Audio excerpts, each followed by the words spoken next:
นี่นักดินนะขายนั่นนะนี่หลักนี้พี่น้องเลยย่างมา1 2 3มาไล่มาสมองลากน้ำเมื่อแล้วอยู่ฮัท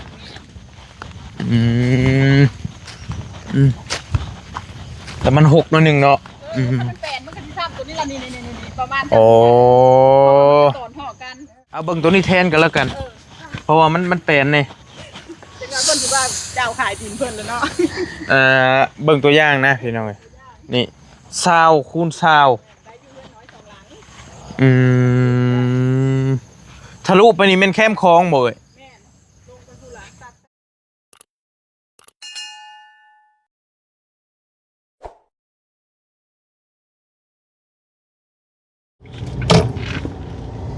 พี่น้องสบายดีเด้อพี่น้องเด้อหัวหยองบอลลี่กำลังสีเดินทางเข้าไปหา2พี่น้องขายกอยเฮาแหละบอลลี่กำลังกลับมาแต่มุกพอดีมีเมื่อวานนี่มีเอื้อยคนหนึ่งเพิ่นเป็น FC แหละเพิ่นมาหาบอกว่ามีได้ยินว่าอยากซื้อดินบ่ว่าซั่นเพิ่นมาเจ้าดินให้ก็เลยค่ำแน่เมื่อวานบอลลี่ก็กลับออกไปก่อนแล้วก็เลยนัดแล้วว่าเดี๋ยวมื้อหน้าเฮาสิมาเบิ่งก็เลยว่านัดเรามื้อนี้แหละสิไปเบิ่งดินให้เราก่อนเนาะเดี๋ยวไปเบิ่งน้ำกันว่าราคาเท่าใดเนื้อที่เท่าใดที่ดินกว้างงามซำใดมันก็อยู่เยื้องๆอยู่ทั้งพุ่นเราเดี๋ยวไปเบิ่งน้ำกันก็เป็นที่ดินแบบใกล้ๆในเมืองในเราหั่นนะก็เดี๋ยวไปเบิ่งน้ำกันบอลลี่กับบ่ท่านอยากว่าหยังหลายหั่นนะเพิ่นเป็น FC แล้วก็แต่สิพาแม่เราไปเบิ่งพาแม่พาเอื้อยพาหยังเราไปเบิ่งน้ำกันแหละต่างไปความหมายว่าต่างไปต่างไปโปรโมทดินให้เราเลยแล้วก็ไปเบิ่งตัวจริงน้ำเลยว่าดินกว้างดินห้อมดินยาวดินอย่างซ้ำใดหั่นนะเดี๋ยวไปเบิ่งน้ำกันปะบ่ฮู้ว่าเป็นจังใดนี่มาแล้วบ่หรือว่าจะได้เอื้อยแล้วโอเคมาหาในบัตรนึงประตูบ่โอเคหากมาบ่โอเคสวัสดีลูกมาพี่ก่อนยิ้มงามปะเถอะรู้จักกันอยู่แล้วป่ะแม่นรู้จักกันอยู่ไปเบิ่งดินเราไปน้ำกันกับเฮาไปสิไปน้ำนี่อย่ามันคำไปสิบอกพ่อกันลูกบอกไปบอกพ่อกันเพราะว่ายันเพิ่นปะเฮือนไปบอกเพิ่นก่อนไปพี่น้องเพราะว่ามาผู้เดียวจะทีมงานไปซอยน้ำท่วมอยู่เด้อก็พอดีเอื้อยเรามาถ่ายแล้วพี่น้องแต่ว่าเราอยากหายกล้องนิดนึงเราบ่อยากเข้ากล้องปานใดเดี๋ยวสิให้แม่เราไปคุยนำเจ้าของที่ดินเรามานํกันแหละเราต้องการขายมีแนวจำเป็นอยากใช้เงินด่วนเนาะสัตว์ก็ต่างไปเบิ่งดินน้ำเดี๋ยวไปเบิ่งตัวจริงว่ามันกว้างมันหอมมันงามซำใดจังใดพี่น้องเนาะไปขึ้นรถนะบ่าวเนาะเฮ็ดได้ไดขึ้นทางหลังหรือสิขึ้นทางหลังก็ได้ขึ้นทางหลังเพราะว่าจะเป็นวินโอเคอย่าขึ้นหลังอย่าเป็นวินโอเคขึ้นรถลูกจะเข้าในบ่นะแล้วเตะนั่งในก็ได้นั่งนอกก็ได้ไปขึ้นรถไม่เหยียบขึ้นรถโอเคมาแบบด่วนๆนิดนึงย่ำมันค่ำนะก็เลยไปเลยโอเคฟับไปเดี๋ยวตามเราไปโอเค กินข้าวหรอปะลูกฮะบ่ทันได้กินข้าวซ้ำย่ำมาอีกก็ได้ย่ำไปมั้ยโอเคไปมันก็ได้ปุ๊บพับ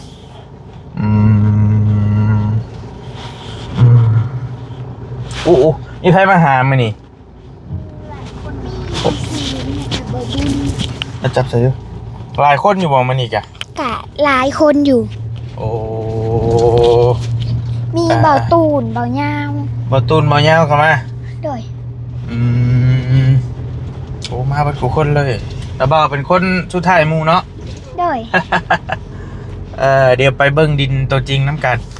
พี่น้องเห็นว่าสิอยู่หม่องใดจังใดมันสิไปได้อยู่บ่รถนะบ่าวจักอยู่บ่จักอยู่บ่ฮู้จักเราอยู่บ่นี่นี่ฮู้จัก เออเราซื้ออย่างก่อน แล้วสื่อสาวตะโลก ชาวตะโลก โดย เอาคือว่าจังสันเรากำลังนำหนาไปโอ้ยิงแต่ว่าเราจะเขินกล้องแล้วนึงเราพอจะเข้ากล้องเมื่อวานนี่บอลลี่มาประกาศแต่บอลมาประกาศหรอกมาทำคลิปอยู่เพื่อนหลังนี่แหละทั้งหนาเฮานี่หลายคนก็อุ้มมักหลายคนก็มักแล้วก็เพื่อนในเพิ่นก็มักหลายคนก็มักน้ำลายได้พี่น้องมักที่ดินนี่มักดินพร้อมเพื่อนนี่นะมักหลายโอ้ยลูกเอ้ยเดี๋ยวเราไปเบิ่งอีกที่นึงแต่ว่าตอนนี้เป็นต้องบอกแล้วว่าเป็นที่เปล่าได้พี่น้องได้เป็นที่เปล่ารู้สึกว่าอยู่บ้านน้องเดินนี่แหละอยู่บ้านน้องเดินแล้วก็บ่ฮู้อยู่หม่องใดจุดใดแต่ก็ต้องไปเบิ่งตัวจริงน้ำกันก่อนนะพี่น้องเนาะต่างไปประกาศขายให้เล่าน้ำเลยแล้วก็ต่างไปเบิ่งให้น้องๆเพื่อบุญเพิ่นมีเพื่อได้ทีงามๆกับมีเดี๋ยวไปเบิ่งน้ำกันอยู่ติดทางด่วนนี่เลยเห็นบ่ทางด่วนขนส่งสินค้ารถบรรทุกเฮานี่แหละบ่ฮู้บ่จักแนวเอิ้นบ่ลี่จ้ะนี่อยู่นี่เลยได้ซื้อมานี่บ่เคยเข้ามาจักเทื่อโอ้มันเป็นอุโมงค์ลอดไปซี่เลยเนาะโอ้นี่ทางด่วนแบบว่าเป็นส่งสินค้าไทยลาวหั่นน่ะเดี๋ยวว่าเห็นรถมีแต่รถบรรทุกดอกสิมาได้นี่ไปทางนี้บ่รถน้ำเบาได้อยู่บ่ล่ะบ่ก็ต้องได้ติเนาะเจ้าเคยมาอยู่ที่ลูกทาง กะเคยอยู่ เคยอยู่มาอย่าง พา มาอย่างก็มาลิ้น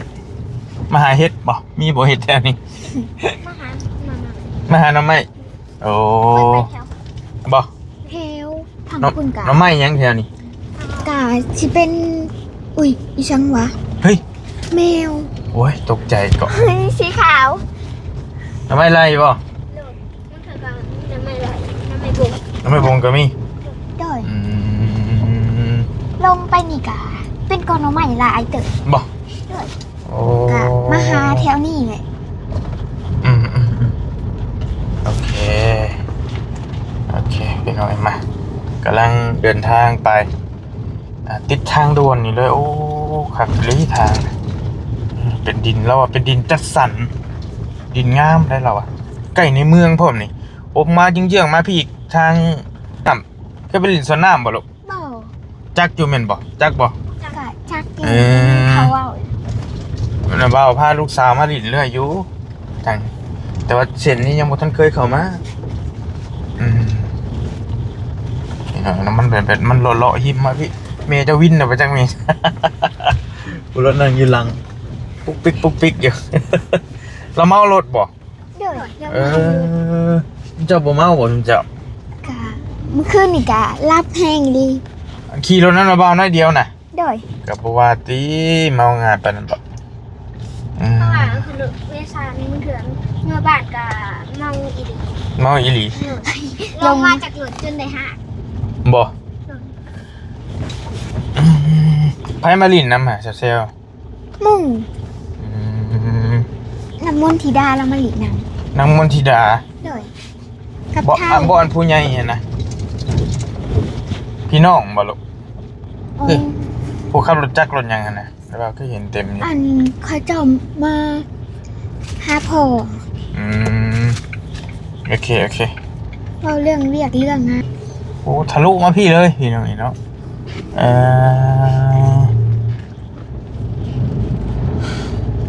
จักอยู่หรอบ้านนี่บ้านน้องเดินนี่แม่นบ่ลูก โดย จักอยู่หรอว่าจุมจักอ่ะบ้านน้องเดินอยู่ในเมืองเด้พี่น้องมีสวนพี่น้องเนาะสวรรค์รีสอร์ทโอ้แสดงว่าเราเข้ามาขายมีมาซื้อดินไว้อยู่พี่นี่ส่วนน้ำนะว่าเคยมาอยู่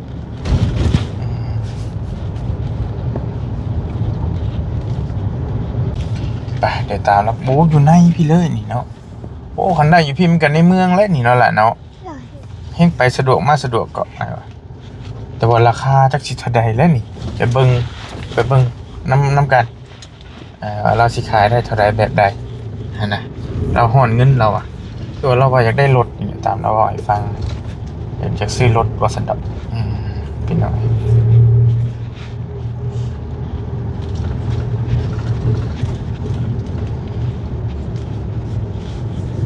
ใช่ไม่เชลฟี่ลูกชายเอาให้เล่นพี่น้องลองของใหม่เลยอันลูกชายบี้เอาให้แล้วก็ตัวหนีบโทรศัพท์กับแม่นน้องหักเอาให้น้องนิว จับที่จับอยู่ตอนนี้ไปกำลังเดินทางไปเขามาบ้านน้องเดินพี่น้องไอ้เนาะจากมันฮอดไซทางโอ้ไปฮอดไซแบบใดอันนี้ไกลบ่นี่นะมันทะลุไปใช้ทางจะจักบ่นี่ อันนี้ก็สิเป็นวัดน้องเดิม วัดบ่นี่นี่ทางเขาวัด วัดโพธิ์ทอง วัดโพธิ์ทอง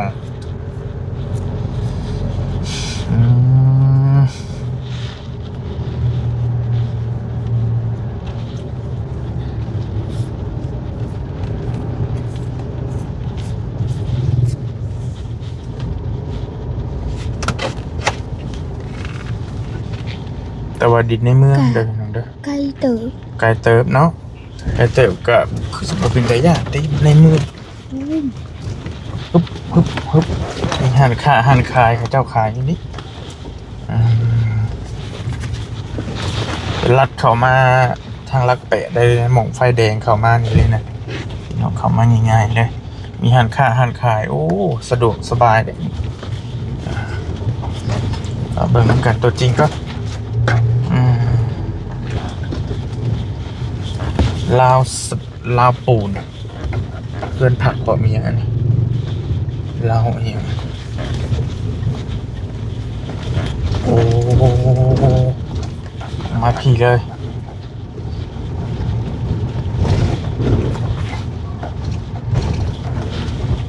เมย์เราจะเป็นวินเลย แล้วหนังสบายมีแต่ข้างใน2 คนนี่แหละทางไปวัดถังเจียที่บอก นั่งไปว่าทำเจี๊ยบบ่นี่ลูกแม่นบ่ อาจจะเคยอยู่ อ๋อลัดมาพี่ได้บ่ เพราะว่าแม่เคยไปเห็นเด็กอยู่วัดทำเกียร์ บ่ โดย แต่ว่าเราก็ออกแล้ว โอ้กระเป๋าก็ไปหลายเทื่ออยู่วัดทำเจียโอ้มันยิ่งเยี่ยงออกมาทั้งสุดบ้านพี่ ไกล นี่ เต๋อ เนาะแต่ว่าบ่เป็นตาย่านนี่สัญญาณยังได้สบายนี่ดินจะสันแล้วอ่ะมันสิเบิดแล้ว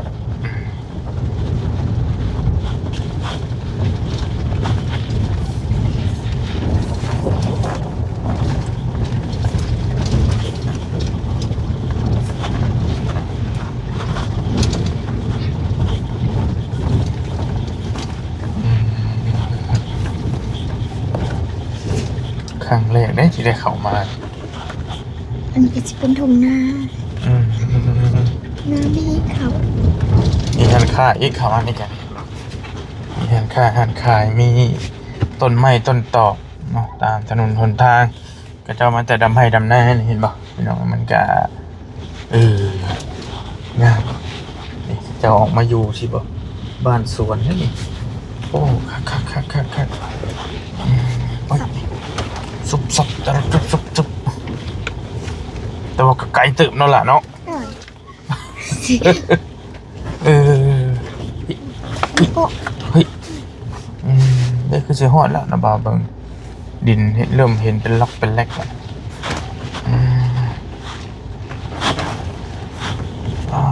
เขากระจกงามเองกินข้าวกับยังมื้อนี้ หมดได้กิน มื้อเช้านี่เด้ เช้านี้ เลือกหนึ่ง ลูกมี โดย กินแต่มีซะเนาะ หมู่มาเฮือนก็เลยพาหมู่บอกว่าอยากมีก็เลยพากินโดย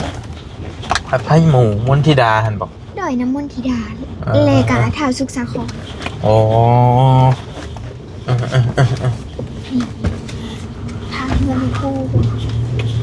ดินแดงคล้ายได้นี่แกล็อกอยู่ปลายบ้านพี่เนาะ เป็นทางเฮือนคู่บ้าน ทางไปวัด แม่นบ่นะ โดย อืม เด้ทางขี่โคงกับไปอันนั้นเงินครูว่า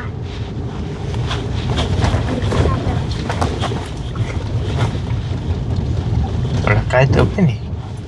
โอ้โห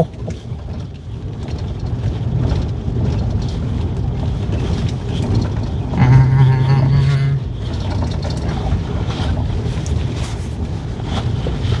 เดี๋ยวเบิ่งสัญญาณก่อนได้อยู่เบิ่งสัญญาณเต็มโอ้ย 5G เดี๋ยวนะก็มีกระเจ้าทยอยออกมาอยู่นี่โอ้บ้านงามนี่เดินงามเลยนี่โมเดิร์นพี่ก็เป็นทงหน้าน้ำนี่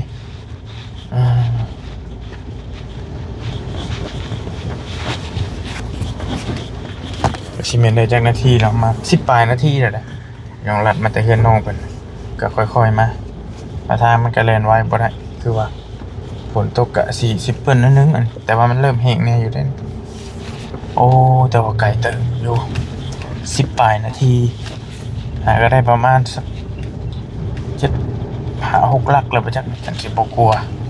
เดี๋ยวดินแบ่งขายนี่ดิป้ายไปเถอะเลย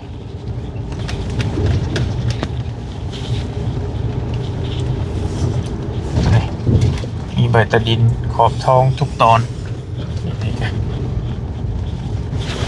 โง่ไก่เถอะเอ้ย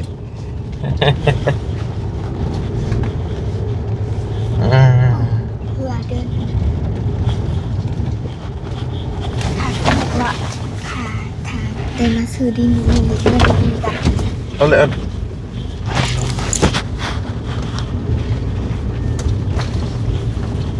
เด้มีคนซื้อไว้เป็นล็อกอยู่จะเห็นกำแพงไว้หุยโอ้โหเมย์จะเป็นวินเลยเข้ามาในพี่โอ้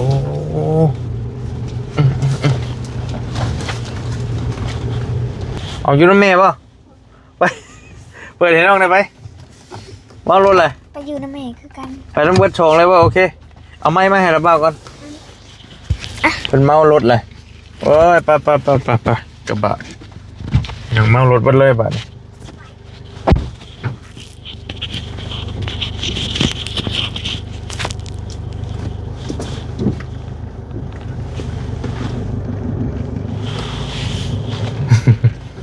เราตีไฟเลี้ยวเลย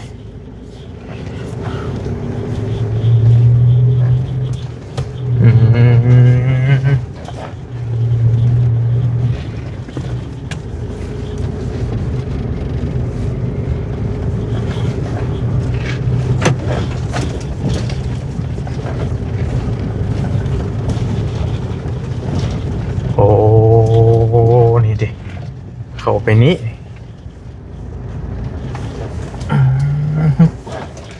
กันได้กันได้โอ้เป็นล็อกอยู่นี่หมองขายดินทะลุเทเลอร์อยู่ปั๊บชุบชับ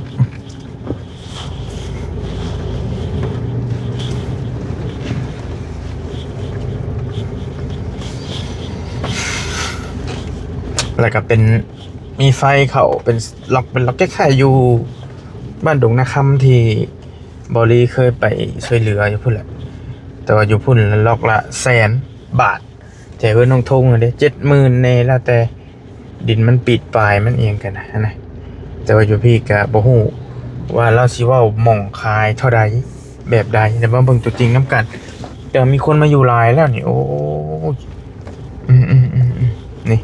เป็นเฮือนงามๆทั้งนั้นเลยพี่น้องเนาะเดี๋ยวมาเบิ่งน้ำกันดินอยู่ใส่ตอนใดโอ้คนมาอยู่หลายเลยเป็นเฮือนงามๆทั้งนั้นเลยพี่น้องเนาะเป็นบ่เฮือนระดับบิ๊กทั้งนั้นแล้วนี่เบิ่งนี่เฮ้ยจ้ะเฮ้ยจ้ะนี่เต็มอยู่ โอ้เป็นหมู่บ้านหนึ่งได้เลยนี่นะนี่เต็มเลยนี่หน่อยนี่มีแต่เฮือนงามๆนี่รถสิบค้าบ่ละบัดนี้คนน่ะ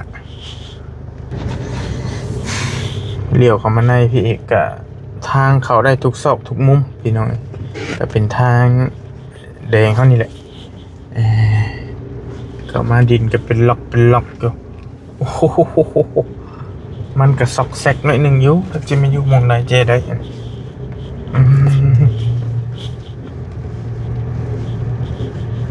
ตัวคนมาอยู่ลายหิ้งแหละก็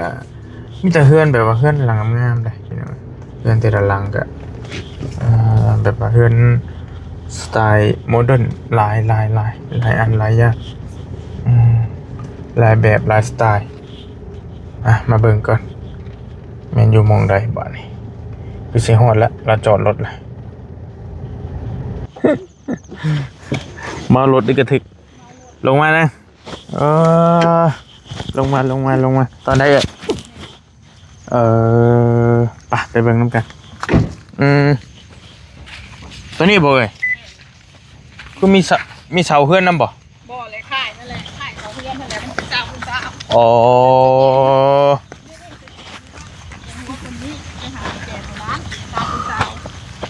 เจหัวตัวนี้ แม่น ลักตัวนี้ นักบินนะค่ายนั่นแหละ นี่ลักนี้พี่น้องเลยย่างมา1 2 3มาไล่มาสมองลักน้ำเมื่อแล้วอยู่ฮัท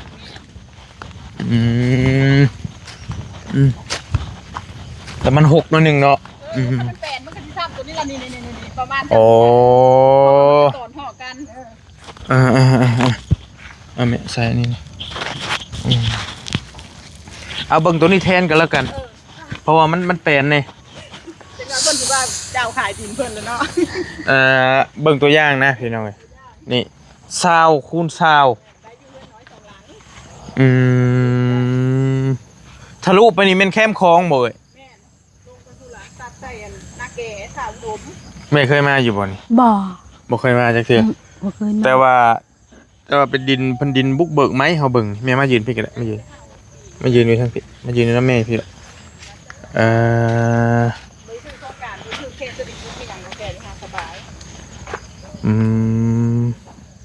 ดินปลอดโครงการบ่ได้ถึกอีหยังบ่ได้มีหยังนะปลอดภัยมาพยายามเบิ่งมาใกล้ๆเบิ่งตัวจริงพี่มาเบิ่งน้ำกันจริงเพื่อนน่ะบ่ได้ไก่นี่ท่านขี่ว่าทางนี้ล่ะทางขังยังบ่ทันดีคันทางดีก็มันซื้อไปนี่บ่ได้ไก่ปานใดกับเพื่อนนะแต่ว่ามันสิโค้งๆหน่อยนึงเนาะก็แต่หน้ารถบอลี่น้อยนึงมายับมานี้ก็ยับไปมณฑลเลยนะพี่น้องสี่เหลี่ยมหั่นแหละซ้ำ20 คูณ 20หั่นแหละมันสิว่าก็ได้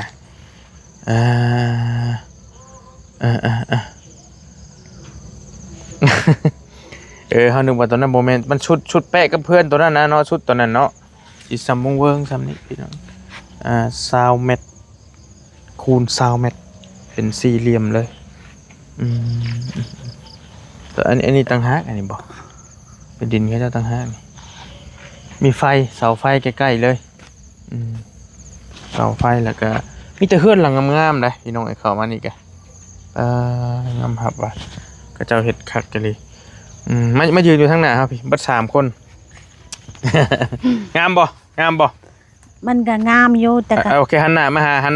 บพี่หันหน้ามาหาพี่เป็นได้มันเป็นได้เพราะว่ามันไก่บ่มันไก่พวกไก่ว่าลูกไปโรงเรียนนะแม่ต้องมาเข้ากันน้องเดินพี่ต้องย้ายบ้านพี่เนาะต้องย้ายบ้านมาแต่ว่ากับบ่เป็นตาญาติพี่น้องมาคนอยู่คนเนี่ยก็สิคนอยู่ไปแล้วเบิ่งทรงนี้ก็ได้บ่เป็นตาญาติดอกแต่ก็ม่วนอยู่แต่ว่ามันไกลมันไกลจากบ้านเจ้าเนาะแม่มันไกลสมมุติว่าพ่อบ่อยู่เด้บ้านนี้หันแม่บัดขับรถบ่เป็นบ้านนี้ขี่รถบ่เป็นแม่เมารถครับแม่ว่าเมารถจักรก็ยังขี่บ่เป็นหลวยย่อมรับและนี่ใครแน่ชาวว่าย่าง บัดนี้หันดินนั่นโตกระเบิ่นเขาเจ้าดุดนี่ก็อยู่เทิงหันก็อยู่เทิงบ้านหั่นเด้ก็เขาอยากขายคือกันอันนี้ค่ะเพราะว่าเขาจะมาบอกมื้อนี้เพราะว่าเขาดุดแล้ว ก็มาบอกโอเคบ่เป็นหยัง โดย อันนี้ก็ต่างมาเบิ่งน้ำกันแล้วก็ต่างสิมาประกาศขายให้เอื้อยแล้วนำนะ โดย พี่น้องต่างมาเบิ่งน้ำกันแต่ว่าเฮาเบิ่งเป็นภาพกว้างบ่ได้มันหกเราบ่ได้มาถาง มีแต่ซื้อฟ้าไว้เลยบ่ได้มาดนเติบเบิ่งทรง นี่เบิ่งตัวนี้ก็ได้เบิ่งตัวนี้ก็ได้นี่พี่น้องมันเป็นแปลนมันเป็นคักอยู่มึงก็เด้อเท่าไหร่นี่เอ้ย 2,500คันเอาก็สิลุ้นให้อยู่ เดหาเราบ่ได้เราบ่อยากเข้ากล้องพี่มายืนอยู่นำแม่จ้ะพี่ลูกยืนอยู่นำแม่จ้ะเฮี้ยงๆกันเลยโอเค 250,000 บาท คันเอาก็สิลุ้นให้อยู่คันจะเอากัน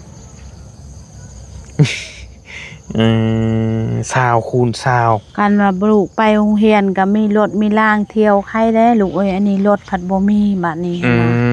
นะ 20คูณ20เอาว่าหมองขายเลยว่าหมองขายเลย 2,300ไปชุดๆไป 230,000 ขายไป 230,000 บ่มองขาย 230,000 บาทขอโทษเฮาก็บ่ค่อยได้มาทางนี้มันห่างจากจากดินนี่ไปถนนใหญ่เท่าใดนี่หลักแปดนี่ถนนใหญ่เลยถนนหลักเลย 8ประมาณเท่าอ่ะ เคยกะอยู่ 4-5 ลักนี่บ่ ประมาณนั้นเนาะอันเดี๋ยวเราเบิ่งก่อนบ่เป็นหยัง4-5 ลักนี่ล่ะ 4หรือ5เนาะ ประมาณ โอ้เราตั้งหลักกิโลมาจากนี้มันซื้อเข้ามายาวเข้ามานี่เลยนะพี่น้องซื้อเดียโค้งมานี่แล้วทางนี้ทะลุไปใช้บัดนี้ ทางนี้ออกไปใส่อันนี้ สโน ทาชโนปักบ่อลูกเพราะว่าแม่เคยไปอยู่อันนี้ค่ะเพราะว่าตะกี้หันแม่เคยอยู่แถวนี้ค่ะแม่เคยอยู่ เอาเลย เคยอยู่แต่อยู่บ่แม่นอยู่นี่ อยู่นะฮัน เนี่ยไปออกไปอีก แม่นอยู่หันแม่เคยอยู่แม่อยู่หันจนว่าได้2 ปี3 ปีได้แม่อยู่นะหันค่ะเพราะว่าเผาดินข้าเจ้าแบบนี้ตะกี้มันก็หกเป็นป่าและบ้านนี้แม่ก็เลยว่ามารับจ้างหั่นแหละบ่มีมงอยู่เลยฮูนาเพิ่นก็เลยว่าให้ย้ายไปอยู่ชวนเพิ่นจะอาละไมให้เพิ่นทางให้เพิ่นและบ้านนี้มันแป้นหมดแล้วบ้านนี้หั่นฮูนาก็เลยให้ย้ายแล้วก็ไปอยู่ชวันกลับไปอยู่พุ่นบ่แม่อยู่เดียวนี้หั่นแม่เคยอยู่แต่ทางอันนี้ค่ะเพราะว่าแถวนี้ค่ะแม่ยังบ่เคยเข้าไปหาก็เข้าไปมื้อนี้เดี๋ยวนี้ทางอันนี้ค่ะคันตัวนั้นหันมันก็มีอยู่เฮือนคนแต่ก็บ่ได้หลายมีเฮือนคนมีหลังเดียวแม่นเพราะว่าทางนี้ค่ะมันหลายทางนี้ค่ะมันหลายเพราะว่าอยู่หันคันว่าอยู่ก็เป็นตาย่านได้โซเชียลได้เพราะว่ามันบ่มีเฮือนคนเฮือนเดี๋ยวนี้ค่ะแหละเดี๋ยวนี้ก็คือการมันมีเฮือนคนหลังเดียวอยู่นี่ผ่านมันหอบบ่แลนี่ค่ะเดี๋ยวนี้ลายแล้วบัดนี้แม่มันล่ะ โอ้ ทะลุฮอดพุ่นเลยเนาะ มันจะเป็นบ้านใหญ่คือว่าอะไรเขาก็เริ่มพัฒนานะมันก็เอามาบุกเบิกใหม่มันก็บ่ทันได้นับปานใดมันโดดไป9 ปี10 ปีเถอะคนก็สิออกมาอยู่ทั้งที่แล้วเริ่มออกมาแล้ว ขึ้นกับบ้านน้องเดินอันนี้บ่เอ้ยบ้านน้องเดินนครไกรสอนเนาะนครไกรสอนนเขตพี่น้องเอ้ยเนาะอยู่ใกล้ๆนี่แหละเข้ามาประมาณ4หรือ5ลักเข้ามาไฟแดงเข้ามาซื้อเข้ามาเลย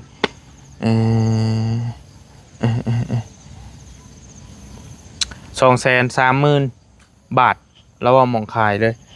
จากหันมานี่จากนี่ไปหันจากหันไปหันกับสี่เหลี่ยมหั่นแหละบุกเคลื่อนได้อยู่หลังนึงมีหน้าบ้านก็ซ้ำ20คูณ20หั่นแหละพี่น้องพอดีอยู่นะครอบครัวนึงว่าซั่นซะโดยนึงคันสิว่าอยู่หลายก็สิบ่เหมาะปานใดก็มีใบตะดินอย่าให้ข้างในเนาะเอ้ยเนาะครบจบเลยโอนให้พร้อมบ่โอนให้พร้อมหักก็เปลี่ยนชื่อแล้วไปเฮ็ดเองโอเคบ่เป็นหยังก็ประมาณนี้แหละเอ้าพี่น้องมีความเห็นแนวใดเฮ็ดได้นักน้อยพออยู่บ่ แต่ว่ามันก็พออยู่ได้แม่ก็อยู่สงบแบบนี้เพราะว่าแบบโน่มันก็ม่วนได้ แม่นทางมันก็กว้างหนึ่งมากอะ เจริญนะคันบ่สิปลายปีมื้อหน้า มึงบางเทื่อก็ชะมุดนะเพราะว่ามันมักดินนี่มันเป็นดินแกนเด้มันบ่ได้บวมนะถ้าว่าพ้นตกลิ้นมากอะน้ำแม่นมันดินมันชูงเด้บัดนี้มันก็ดินมันก็บ่เจือนมันก็บ่ทลายบ่ ลงไปนี่แบบไหนค่อยก็บ่เคยไปให้มันมีหนทางไป โอ้ ไปฮอดนะพอดีฮอดเส้นเข้มของเลย โดยโอเค แต่ก็พออยู่ได้ มื้อหน้ามื้อในเส้นทางมันสิซอดไป แต่ว่าละ เส้นเลยกัน ราคาหั่นแหละพี่น้องเอ้ยราคาค่อนข้างคันว่าบ่ได้ติว่าเอ้ยเราขายแพงว่าเพิ่นว่าเฮาซอยเรือนี่นะดินช่วยเรือแล้วมันก็อยากแพงนิดนึงสำหรับการช่วยเหลือสำหรับคนที่พอมีในอยากเข้ามาอยู่เป็นครอบครัวนี่โอเคแต่ว่าการสำหรับการช่วยเหลือแล้วนี่มันก็อยากแพงนิดนึงอยู่พี่น้องเนาะแต่ว่าก็ฟังเบิ่งคันบุญมีก็จังค่อยว่ากันแนวใดก็ได้งามบ่ล่ะ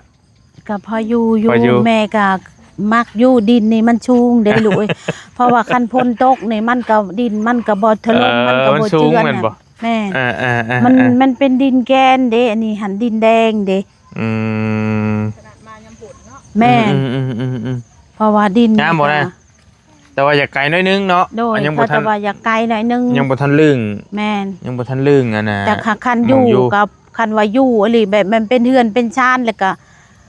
แม่นี่ก็ม่วนได้คันสิว่าวก็ แต่มานี่ก็ยังม่วนเลยได้ มาม่วนเลย แม่พอเบิ่งอยู่ใด เพราะว่าแม่มักแบบชะมุดหั่นนะคันว่าได้อยู่คันว่าบุญวาสนาเทิงแม่มักแบบเลี้ยงเป็ดเลี้ยงไก่เด้มันเงียบเด้แม่มักแม่ผัดมักแบบเลี้ยงเป็ดเลี้ยงไก่ได้อยู่แบบนี้หั่นแบบสงบได้ลูก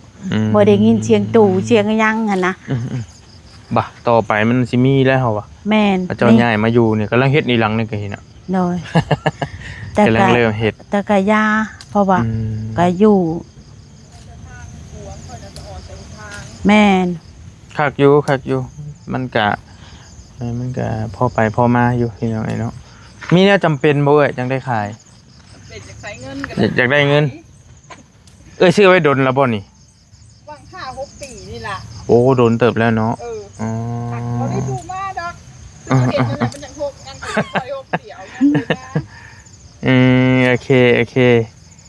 เอานั่นแหละพี่น้องมันก็เริ่มคำแล้วมืดแนวใดกะจังค่อยว่ากันพี่น้องมีความเห็นแนวใดพอซื้อพอไปพอมาอยู่บ่หรือว่าจังใดก็จังค่อยว่ากันเนาะแต่ว่าสำหรับบอลลี่ว่ามันก็ธรรมดามันความหมายว่าดินมันใกล้ในเมืองเด้ราคาก็อยากสูงนิดนึงพี่น้องเข้ามาทะลุมานี่นิดนึงทะลุไปวัดถ้ำเจียก็ได้แม่นบ่ ไปได้บ่ ไปนี่ก็ได้ ไปได้เนาะไปนี่ไปได้ แต่มันยังจะหกนิดนึงเขาเจ้ายังบ่ทันมาอยู่ แต่ว่าหลายเติบแล้วเด้หลายเติบแล้วนั่นแหละจังใดก็จังค่อยว่ากันเด้อล่ะเด้อสวัสดี อยู่ดี สบายดี โอเคจังค่อยล้มกันใหม่อีกเทื่อนึง เอา